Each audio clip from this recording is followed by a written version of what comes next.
ભૂખ લાગી હોય ને ત્યારે તમે જમવાનું ભોજન આપો ને તો એનું મહત્ત્વ વધી જાય છે.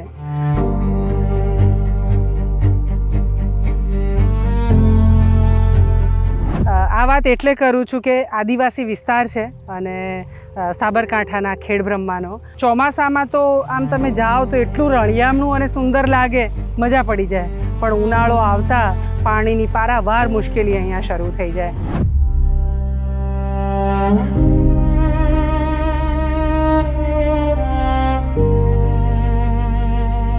આ બધા પરિવારોની વેદનાની વાતો સાંભળો ને તો અંદરથી ખરેખર હચમચી જવાય. એવી પીડા છે આ લોકોને બધાને. અને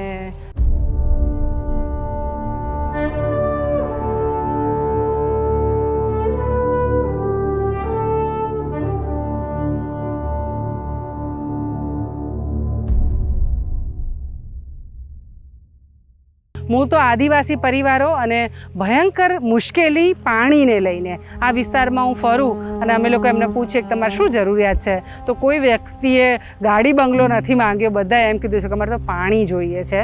પાણીની બહુ તકલીફ છે. માથે પકડીને પાણી લાવીએ તે ઢોરને પીયારીએ તો માણસ પીએ તો ઢોર રહી જાય. તોય કોઈ પાણી ક્યાંથી અમોન કોઈ મળતું નહીં કઈ ને અત્યારે આ અમે હૈયે તમે મરી જવાના અહીંયા અમારા છોકરોને કંઈક થાય એવું અમોન કરી આપવાનું છે, બીજું કોઈ કરવાનું નહીં અમારે. બરાબર, તો એ પાણી અમને મળે તો વધારાની જમીન બે નહીં તો એ લોકો આવીને કમાઈ શકે ને અમારે આદિવાસીનું જીવન કરવું શું આવે. અને ગામની એક જ વિનંતી છે કે બેસ પાણી આપો, અમારે શહેરમાં નાહવું નથી. તો જેને શહેરમાં નહીં આવવું એને અહીંયા આપો ને પાણી. શું કામ આપણે એને એ શહેરની ગંધાતી ચાલીઓમાં ઝૂંપડપટ્ટીમાં રહેવા માટે આપણે એને મજબૂર કરવું પડે.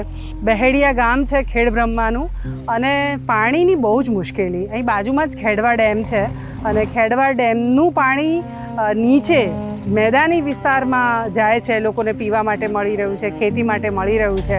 પણ એના થોડાક ઉપરમાંય નથી. બેડિયા તો આમ સમકક્ષ એની પાઇપલાઇન જે જાય છે એની બિલકુલ બાજુનું ગામ છે, 1.5-2 કિલોમીટર જેટલું થાય. કે બેન મેદાની વિસ્તારમાં પાઇપલાઇન સરકારે નિયમ કર્યો છે કે 7 કિલોમીટર દૂર હોય ને ડેમથી સરકારી પેલી પાઇપલાઇન પાણીની જતી હોય ને એનાથી 7 કિલોમીટર જો દૂર હોય તળાવ તો પણ ભરવું. અમારું તો 1.5-2 કિલોમીટર જ છે. અહીંથી ખેડવા ડેમ બહુ નજીક છે. મેં વારંવાર કીધું છે કે ખેડવા ડેમનું પાણી આ વિસ્તારને મળે તો આગળના 20 ગામોને બેનિફિટ થઈ શકે એવું છે.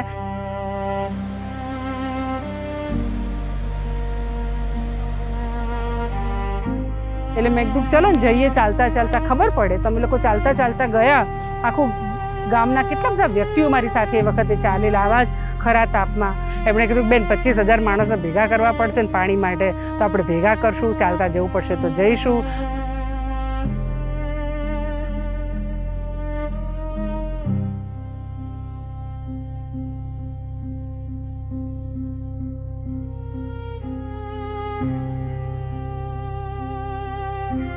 કાળી માટી એટલે સોનું.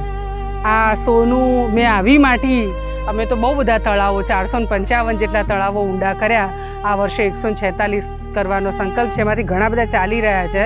પણ આટલી સારી માટી મેં આ બહેડિયા ગામ છે ખેડબ્રહ્મા સાબરકાંઠાનું ત્યાં જોઈ છે. આદિવાસી વિસ્તાર, બહુ મોટું બહેડિયાનું તળાવ છે અને ડિસિલ્ટિંગ જો પ્રોપર દર વર્ષે ખોદકામ સરખું થાય તો આ ડેમ જેવું તળાવ ખાલી બહેડિયાને નહીં પણ અહીંથી પાણી નીચે જ્યારે પરકોલેટ થાય તો આ ઊંચાણવાળો વિસ્તાર હોય તો એના પછી નીચેનું ગામ હોય, એના પછી નીચેનું ગામ, એમ બધાને લાભ થાય. પણ દર વર્ષે આ ગોદાય એ બહુ અગત્યનું છે.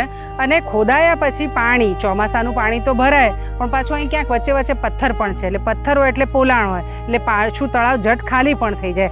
આવી માટી હોય તો ધીરે ધીરે અહીંયા પેલો કાંપનું લેયર બને તો અંદર જમીનમાં ઉતરે નહીં.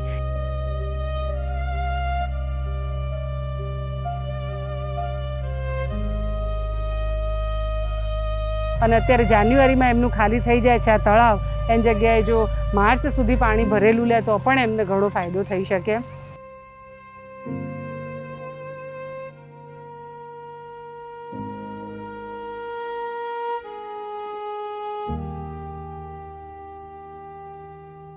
તો હું અહીંયા બેનશ્રીને હાથ જોડીને મારી પ્રાર્થના છે કે આ બેનશ્રી અમારા સરકાર જે મારા માઈ બાપ છે એમને આપ રજૂઆત કરજો. અમારા ખેડવા ડેમનું પાણી આવે, આ ખેડવા ડેમના પાણી આવવાથી આ તળાવો બધા જ ભરાય અને અમે નાના એવા આદિવાસી કુટુંબ છીએ અને આદિવાસી નાના શ્રીમદ ખેડૂત છીએ નાના. અમારી નાની નાની જમીન છે તો અમે એમાં સારું વાવેતર કરીએ અને સારી ફસલ એટલે કે અમે એમનો ઉગાડી શકીએ અને અમે સારા એવા પ્લોટ અને અમે ખેતી લઈ શકીએ.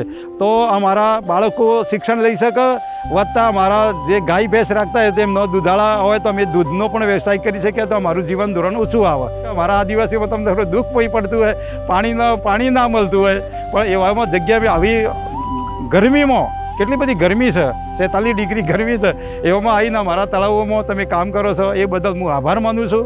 અમારા આદિવાસીઓ ભોળા ને ભલા છે, આવજો અને અમારા આદિવાસીઓને દિલથી જીતજો, અમે તમારા હાથે છીએ જ.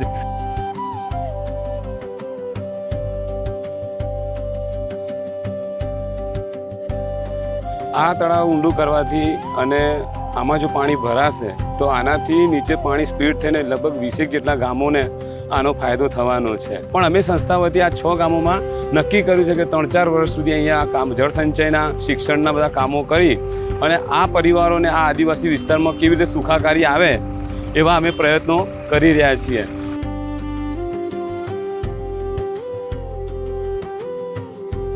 કદાચ આ સિઝનમાં અમે ન કરી શકીએ પણ આ વિસ્તારમાં અમે 5 વર્ષ સુધી સતત પ્રયત્નો કરવા છે. એના પ્રશ્નો જે છે એને ઓછા કરવા છે, ખાસ તો રોજગારી એમને મળે, અહીંથી સ્થળાંતર ખૂબ થાય છે, સ્થળાંતર બંધ થાય એ પ્રકારના પ્રયત્નો કરવા છે. અમે અમારા આદરણીય નયનાબેન પટેલ અમેરિકામાં રહે છે, એમની મદદથી આ ડિસિલ્ટિંગનું કામ અહીંયા શરૂ કર્યું છે. ડૉક્ટર કેઆર શ્રોફ ફાઉન્ડેશન આદરણીય પ્રતુલભાઈ પણ આ કાર્યોમાં સતત અમારી સાથે એમનું માર્ગદર્શન અને આ વિસ્તારમાં એમની ટીમ સતત સક્રિય, એટલે એમની પણ સહભાગિતા ઘણી આ બધામાં. નયનાબેન ખૂબ આભાર. પ્રતુલભાઈ તમે સાથે છે એનો રાજીપો.